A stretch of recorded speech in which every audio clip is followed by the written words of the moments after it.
namtitti nama hohoksu eegale mee kun yoom barata namtichi kun yoom barata maal barata a'udhu billahi minnik hajji ani ka hajji kanas haasa'uun hedduu na kolfisiisa dhugaan amma itti bohaarayyuu maaliif yoo ettanii gochaan inni godhaa deemu kun hedduu tokko na ajaa'iba amma inni akkanatti caaltuu kana sagadee booda akira maal godhuuf deema kiyyoo biraa keessa galchuuf deema wallaahi ni agartanii borubar waan arguuf deemtanii faayoo laala waan inni jedhamame mucayyoo namaa waan inni tuqe rabbuma kana beeka tuttuqeeni mucatti waan inni godhe waan inni baase rabbi haa beeku kadiddee amata beeka kophaa teessee addaan akkana hojii ishee hojjetataa jirtu hojii isheerraa kaayyoo isheerraa karoora isheerraa agaagulii godheeni amma maal jedha ishiin na kadhatee jedha magaalaa kana keessa guutuu deemee ishiin na bitee maallaqaan na bitte faayooni ani jaalala ishiin qabu an dubartii hunda laaleera kan dubartii hunda kana naa caaltee naa taatu caaltuudha jedhe caaltuun immoo eega hoolaadha saa Ameerikaaniin ilmattaa akka feete olii gadi goota waan egaa hordoftootaaf kabajamtoota keenya hajjoon keenya akkanitti inni itti dheemfu agartanii wallaahi amma ani osoo namtittii sana baasanii itti gadhiisanii na jechisiisa jechuudha hajjii kana waan isa goonu wallaahi mee warri akka kiyya har'a kolfaan duutame laayikiidhaan na agarsiisa isiniin jechuu barbaada hordoftootaaf kabajamtoota kiyya assalamu alaykum ashama harkafuun jirra jirtu bakka jirtanii nageenya kiyya sinaa qaqqabochaa egaa har'a hajjoon keenya waan ajaa'iba nu agarsiisee jira osoo dhugaadhaan namtittiin gabbaatee dhukkeerraa kaaftee wallaahi itti gammannaa jechuudha viidiyoo dheengadda kana caaltuun gadhiiftee sargee jira kaleessa malee dheengadda jechuudha caaltuun illee suusii qabdi dhugaa dubbatuudhaaf hajjii ijumaan arguuf jechaadha ushoo akka kiyya ijumaan shagguu baa'ee eeshuma sibilaa akka ani jireenya kiyya jilaataa jilaan allaa deemii jette akkanumaan teessee maaliif jechuu barbaade namni dhimma namarraa hin qabne tokko bakkuma inni koottedhetti maafaan bantee deemti jaalala irraa qabdi dhugaa rabbii dubbatuudhaaf immoo boru waan arguuf deemtanidha ni haraaramti caaltuun yeroodhaaf fakkeessiti malee jaalala guddaa keessa jira jechuudha gaafa duraallee ituma siishinii jettutti shunquuqee kun ilmoo lammataa garaa kaa'ee sanuummoo akkana mucattiidhaan wal'aansoo qabee bari ilmoo keessaa gannaquuf ta'e waan inni godhu inni beetonkoliin inni qabus hin beekamu bar hajjiin kun ni boorata akka sangoon naguu wal loltu kun biyya kana ol booratu agartan inni booratan illee yaani isaa hin beekamu hajjii waan inni godhuuf deemu amma as deemee achi deemee waa hundallee ilaalee adda baafatee kan na baaftu gowwittiin eenyudha jedhee pilaanii baafatee mucaan keenya gara caaltutti na deebisaa halkanii guyyaa bu'aa jira jechuudha wallaahi inni sirriitti xiinxalee ishii madaalee beeka akka ishiin isatti garaa hin jabaanne akka ishiin jaalala guddaa isaaf qabdu ni beeka hajjii miti nuun kun waa hedduurraa baranne teessee gata tooftee aguma isa jala haasoftu of kabachiisteetuma mana ishii kophaan teessuu eega jaalala hajjii hin qabu anumaa isirraa hin qabu siin fedhu eega jettee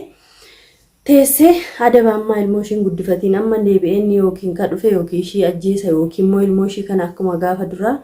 ilmoo irraa fudhatuuf deema jechuudha namni ilmoo ishii jalaa dhoksee jira ilmoo osoo ishiin haati irra jirtu ilmoo jalaa dhokse maalaa ta'uu isa faanayyuu legellegaa walitti jedha bar mandara namaatti waammattee kalee ammame natti haraarami jedhee hajjiin kun moo hajjii kun immoo ilmoo uume bar itti beekaa duuriyyee ganda duuriyyee hajjii jechuun duuriyyeedha kaartaa pilaanii akkana beeka baasuun bakka isa baasuus isa beeka garuu fiigichi isaa har'a utaalchi isaa har'aa kun yoomuu kan hin dagatamne wallaahi namtittiin osoo baatee dhukkeerraa nuu kaaftee hedduu tokkotti gammanna ana qofaa miti hundi keessanuu jechuudha gaafa duraallee hundi keenya itti roobnee arrabsaa turre amma irratti garuu hedduu tokko garaa waan nu gubeefu osoo itti baatee na jechisiisa jechuudha jaartiin hajjii qawusiin iyyaa oltu sun jechuudha innaa booda adeemsa keessa yookiin ishiillee baasuu danda'u beekamu akkaataan isaanitti jiran akka tokkodha caaltuun illee immoo waan kun maal jette jedhaate asirratti naaf qabadhaa kana ni araarfatti hajjii ni agartani waa hajjoo jennaan bar mucayyoo ijji lafan argu amma kalee sababaani isin amma viidiyoo irraa yoo na edit goote malee hajjiin kunoo namtittii nama kan ija hidhattee sagaleen ishii ol bayangaatu waan taateef sagalee shakkan hin dhageenye barbaadde kan hokkamamtee jirtu tuttuqa ganaa dhaqe horii wayitii namuma argee hoogsaa deema ta'e namtichi kun waan keessa isaa jiru rabbiin kun haa beeku jechuudha. Sakandii namtitti namaa hoogsuu eegale. Mee kun yoom barata namtichi kun yoom barata maal barata? Uzbillaa minni hajji. Ani ka hajjii kanaas haasa'uun hedduu na kolfisiisa dhugaan amma itti bohaarayyuu maaliif yoo jettanii gochaan inni godhaa deemu kun hedduu tokko na ajaa'iba. Amma inni akkanatti caaltuu kana sagadee booda akira maal godhuuf deema kiyyoo biraa keessa galchuuf deema wallaahi ni agartanii borubar waan arguuf deemtanii faayoo laala waan inni jedhamame mucayyoo namaa waan inni tuqe rabbuma kana beekaa tuttuqeenii mucatti waan inni godhe waan inni baase rabbi haa beeku kadiddee amata meeqa kophaa teessee addaan akkana hojii ishee hojjetataa jirtu hojii isheerraa kaayyoo isheerraa karoora isheerraa agaagulii godheeni amma maal jedha ishiin na kadhate jedha magaalaa kana keessa guutuu deemee ishiin na bite maallaqaan na bitte faayooni ani jaalala ishiin qabu an dubartii hunda laaleera kan dubartii hunda kana naa caaltee naa taatu caaltuudha jedhe caaltuun immoo eega hoolaadha. Saa Ameerikaaniin elmattaa akka feete olii gadi goota waan feete yoo jetteen shururuu jettee ol si galfattee siilaatti dhadhaa siilaatti marqaa siilaatti foon siilaatti akka caaltuu eessatti argatta siilaatti akkan argattu beerri ammaa kuni yoo karabbiin jallise yoo taate malee kan namaa laattu hin jirtu jechuudha. Amma ijoolleen zamana kana qaruuxattee jirti akka caaltuu kanaan argees hin beeku dhagayees hin beeku si jammar jechuudha. Namichuma du'ee yaani ajjeeseenii ishii boolla qotee awwaale kana maal mujjisaa footeessee haasofti na haraarfadhu jedha kana garaa keessa dha'ee mucayyoo ani yoom garaa keessaa utaalchisa jedha. Alhamdulillah garuu homaan taane inni keessaa utaalchisuus karoora baafatee dhufuu danda'a hajji akkuma isiniin jedhe. Kanaafiyyuu immoo waan caaltuu kana wallaahi ani hedduu tokko na aarsa. Yeroo tokko maaluma mucattiin kuni maquma ishee hin dha'u jedhee ofii kiyyaaf waadaa galee ogguun immoo waan ishiin gootu kana laalu na aarsa jechuudha. Nu hunduu gubannee isaan jala deemnee isaan jala fiignee gamaa gamasii caaltuun akkas taate asiin baate jedhanii kan caaltuu fi abdiin kun nu godhan yaa usbillaa namuu nu goone keerumaaf maal jennare waan jennu tokko hin qabnu. Ijoollee kana jibbina jettanii sin hunduullee jibbinee irraa hafna jennee immoo dandeenye irraa nafu maal gona qubni kun tortorennee kaan ofirraa hin murruu miti hiree isaanillee dhiiga keenya waan ta'aniif hedduu tokko nama gaddisiisu jechuudha. Garuu immoo hajjiin haga yoomii akkas ta'anii hajjii kana caala kan na aarsu wallaahi caaltuudha of kabachiisuu dandeessi bar. Beerri kaanii kan dhuftee ilaalteeni miti ima biraa kutti ilaalteeni miti ima biraa kutti harka qullaa ilmoon qaban waan itti boon qaban.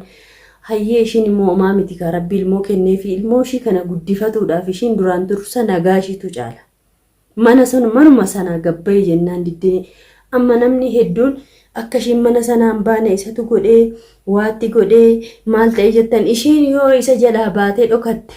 biyaansi yoo bilbila sii jijjiirte yoo waa hunda ishii balleessite karaa sagalee isaallee dhageessu hin qabdu karaallee isa laaltu hin qabdu yaanni caaltuu saalfii namaa malee.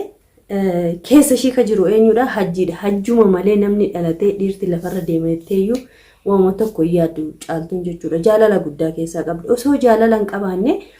maal kana gureellaa fuuldura keessee ganaa dhiifama naaf godhi dhiifama siin godhu achi deemee asiin deemee maal ishiin godhiin maallaqa jalaa hate warqii jalaa hate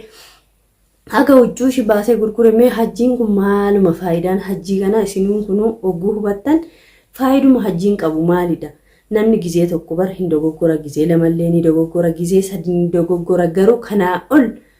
dhiifama walii gochaa ooluun faayidaa tokko hin qabu. Aga iccitiin isaanii mana keessaa bahee miidiyaan kun addunyaan beektutti waliin gahanii miti. Kana guutuu gochuurra namni kun addaan galee jaalalaaf kabajaan osoo wajjin jiraate bareeda. Ishiin asumatti ishee ani ishiin babbaadu ishiin jedhee ati na bilaan hin deemini ati akkas na jalaan ta'eni achi of dadhabe ishiin jedhee laa of dadhabe egaa of dandeessee adaba godhi taayitii ijoollee guddifadhu siiniin jalqabamne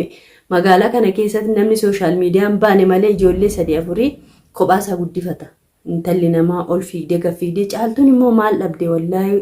Waama ishii muxumuxee namicha kana jala ishii fiigsuun beeku malee maatii gaarii qabdi hojii gaarii qabdi jaalala namaa qabdi arabni hin jaalata namni keenya ni jaalata namni ni kabaja jaalala nama hundaa kamii ol immoo jaalalaa fi kabajaa obbolummaa Sa'id ishiidhaa qabu adabno inni ishiitti godhee sababa ishiitiin qalamee mucaan namaa du'ee kan ilmoowwan sanaaf osoo boo'u aarsaa meeqa kaffalaa ture. Kanaafuu caaltuun zoortee hajjoo ida'uu hajjoo walqixa hajjoo halas kanadha ishiini. Ani yeroo baay'ee daa'ima shiggaraana nyaata ammallee daa'ima lammataa garabbiin kun haa beeku osoo ilma dhiiraallee kenneefi bareeda. Egaa ilmi dhiiraas yoo ba'e akkuma hajjoollee ta'a jennee yaaddofna rabbi nagaan ishii hayi wallahi caaltuu kana hedduu tokko garaana nyaatti. Kanarra immoo yoo jaalala isaa qabaatte soo cal jettee sassaabdeeni keesseeni akkuma ishii durii sana dhofkattee qallaba isaa baaftee fi huccuu isaatti uffistee mana isaa farrashtee fi isarra wayyaaf wallahi namni kaaniin arrabsaanii kunoo ishii kana nuunduu ana kanallee dabalatee nu arrabsinaan mijatti tokkoon galuuf bakka ijoolleen as jalaa kunoo akkanuma arrabsoo hin jirre kana gagguuranii ani koomantii keessan wallahi ilaalee itti bohaara ijoollee tokko batalee waan isaan barreessan anna ajaa'iba kan koomantii natti tole nda'uun hin deebisaaf achuma jala seene kanadha siniin jedhaa hordoftootaaf kabajamtoota keenya. Egaa waan haaraa nu bira hin dhabamu warreen maatiin taane maatiinuuf ta'an jajjabeessaa anillee uumamu badaaniin dhufa inshaallah haaluma jiruun nu balleessaa galatooma jiraadha. Viidiyoo biroon hanga walitti deebinutti nagaan.